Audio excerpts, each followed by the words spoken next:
Good morning students. हम inorganic chemistry का हमारा चैप्टर स्ट्रक्चर ऑफ एटम पढ़ रहे थे, जिसे हमने ऑर्बिटल्स एंड उसके क्वांटम नंबर्स तक कंप्लीट कर लिया था। नेक्स्ट टॉपिक आता है हमारा बाउंड्री सरफेस डायग्राम, जो कि बहुत इंपॉर्टेंट है। बाउंड्री सरफेस डायग्राम, पहले हमें ये समझना है कि बाउंड्री सरफेस डायग्राम होता क्या है। That means boundary surface diagram is a good diagrammatically representation of shapes of atomic orbitals. यानी क्या है, एक ऐसा डायग्रामेटिकल रिप्रेजेंटेशन है जो किसको रिप्रेजेंट करता है, हमारे एटॉमिक ऑर्बिटल्स को। एटॉमिक ऑर्बिटल्स के बारे में हमने पढ़ ही लिया था। It is resultant of the solution of Schrodinger wave equation. किसका है ये रिजल्टेंट श्रोडिंगर वेव इक्वेशन का है। और किसको शो करता है, हमारे डायग्रामेटिकल वेव उसको शो करता है, रिप्रेजेंटेशन एटॉमिक ऑर्बिटल्स को हमारे डायग्रामेटिक वे में प्रेजेंट करता है। As we know that the exact position and momentum of an electron can not be determined. किसके through, uncertainty principle of Heisenberg. हम क्या कर सकते हैं, कैलकुलेट नहीं कर सकते हैं पोजिशन और momentum according to Heisenberg uncertainty principle. So we calculate probability density of finding an electron in a particular region. तो हम क्या करेंगे, एक प्रोबेबिलिटी फाइंडिंग करेंगे। किसके लिए, कि इलेक्ट्रॉन कहाँ पे है, कौन से पर्टिकुलर रीजन के अंदर प्रेजेंट है।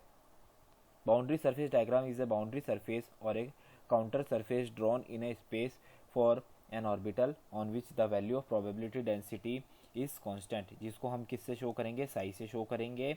और क्या होता है, ये बाउंड्री सरफेस डायग्राम क्या है, एक काउंटर सरफेस है और क्या सरफेस है जिसके लिए हम इसको यूज करते हैं।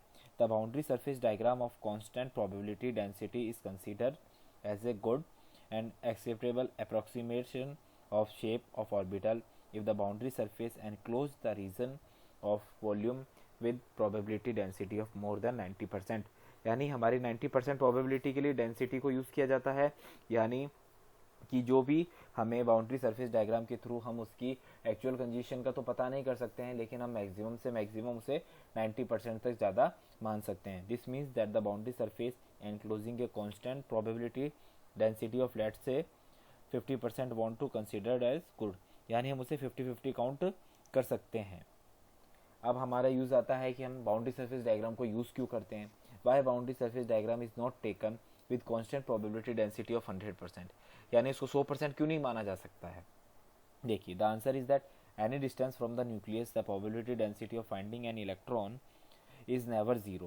It will always have some finite value, so it is not probability to draw a boundary surface diagram which enclosed region with 100% probability density। यानी उसकी इलेक्ट्रॉन से कुछ ना कुछ तो डिस्टेंस होगी या कोई डेंसिटी होगी। हम उसको कभी भी जीरो नहीं मान सकते या उसको नेगलेक्ट नहीं कर सकते। किसको, जो न्यूक्लियस से उसकी हमारी डिस्टेंस है। किसकी, देखिए जो हमारी न्यूक्लियस है उससे जो इलेक्ट्रॉन की डिस्टेंस होगी हम उसको क्या नहीं मान सकते, जीरो नहीं मान सकते कभी भी।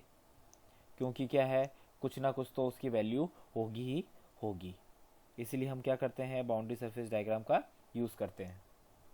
अब देखिए features of boundary surface diagram. ये बाउंड्री सरफेस डायग्राम के फीचर्स क्या हैं। सबसे पहला आता है shape of the surface diagram. यानी हमें क्या होगा, किसी भी एटॉमिक ऑर्बिटल की जो शेप है उसके बारे में किससे पता चलेगा, बाउंड्री सरफेस डायग्राम से ही। The boundary surface diagram of an orbital is independent of principal quantum number. यानी जो हमारे प्रिंसिपल क्वांटम नंबर जिसे हमने स्मॉल एन से डिनोट किया था उसके लिए क्या है, इंडिपेंडेंट है। यानी हर एक वन क्वांटम नंबर के लिए एक एटॉमिक ऑर्बिटल के सरफेस डायग्राम होगा। For example, the boundary surface diagram of S orbital is spherical, so it will be spherical for 1s, 2s, 3s and 4s for any general ns. The shape does not depend on the principal quantum number। यानी जो 1 2 3 हमारे principal quantum number उस पर depend नहीं करेगी। S की अगर boundary surface diagram circle है तो वो सर्कल ही रहेगी। सेकेंड आता है size of the surface diagram. यानी the boundary surface diagram of an orbital increase in size और volume with increase in principal quantum number. जैसे 1s का है तो वो छोटा होगा, और 2s का है तो वो उससे बड़ा होगा, और 3s का है तो वो उससे भी ज़्यादा बड़ा होगा। इसलिए हम कह सकते हैं कि उसका सरफेस डायग्राम से हमें उसके साइज़ के बारे में भी पता चलता है। And notes in the surface diagram. अब उस सरफेस डायग्राम के अंदर नोट्स कितने हैं, अगर हमने पहले भी पढ़ा था जब ऑर्बिटल्स देखे थे उसके अंदर नोट्स को हमने शो किया था। जहाँ पे हमारे दोनों ऑर्बिटल्स मिलते हैं उसे हम बोलते हैं नोट्स। जैसे ये पी ऑर्बिटल की शेप है तो ये जो पार्ट होगा वो हमारा क्या कहलाता है, नोड कहलाता है। ये नोड्स भी हमें किससे पता चलते हैं, बाउंड्री सरफेस डायग्राम के थ्रू ही हमें इजीली पता चलते हैं। Nodes are the region with very low probability density typically which goes to zero. यहाँ पे इलेक्ट्रॉन्स के पाए जाने की क्या होती है, सबसे जीरो प्रोबेबिलिटी होती है कि यहाँ पे इलेक्ट्रॉन्स प्रेजेंट होंगे क्या नहीं होंगे। There are n-1 nodes in the boundary surface diagram of s orbital with n principal quantum number. This kind of nodes is also observe in the surface diagram of p, d and f। ये सबके अंदर पाए जाते हैं और n-1 इसका general formula है calculate करने का।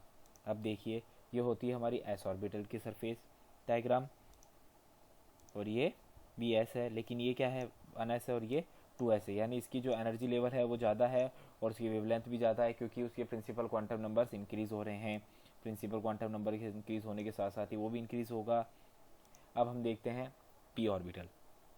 p ऑर्बिटल में जैसा कि मैंने आपको पहले भी बताया था, p ऑर्बिटल्स में हमारे कितने होते हैं, 3 ऑर्बिटल। इलेक्ट्रॉनिक कॉन्फ़िगरेशंस हम नेक्स्ट स्टेप में पढ़ेंगे, तब उसमें हमें पता चलेगा कि इसके अंदर 3 इलेक्ट्रॉन्स फिलअप करने के ब्लॉक्स होते हैं, जिसके अंदर एक px होता है, एक py होता है एंड एक pz होता है। तो ये तीनों की डायग्राम्स की स्ट्रक्चर्स हैं कि हमारा उसका बाउंड्री सरफेस डायग्राम कैसा बनेगा, वो एक्स एक्सिस पे बनेगा। ये हमारी क्या पार्ट कहलाएगा, नोड कहलाएगा। इस तरीके से हमारी इसमें नोड का भी पता चलता है और हमें उसके बाउंड्री सरफेस डायग्राम के बारे में भी ईजिली इंडिकेशन होता है। नेक्स्ट आता है डी के अंदर 5 ऑर्बिटल्स होंगे, जिसलिए dxy, dyz, dzx इस तरीके से ये तीनों को फिलअप करता है, पांचों को। ये एक्स वाई एक्सिस के ऊपर होगा, ये वाई जेड एक्सिस के ऊपर होगा, ये जेड एक्स एक्सिस के ऊपर होगा, ये x square y square axis के ऊपर होगा एंड ये डी जेड स्क्वायर के ऊपर एक्सिस के ऊपर होंगे। ये हमारे नोट्स हैं, दिस इज़ आवर नोट्स। इससे हमें नोट्स के बारे में भी पता इजीली चल जाता है। इसलिए हमारे बाउंड्री सरफेस डायग्राम्स क्या होते हैं, बहुत ही इंपॉर्टेंट पार्ट्स रोल प्ले करते हैं।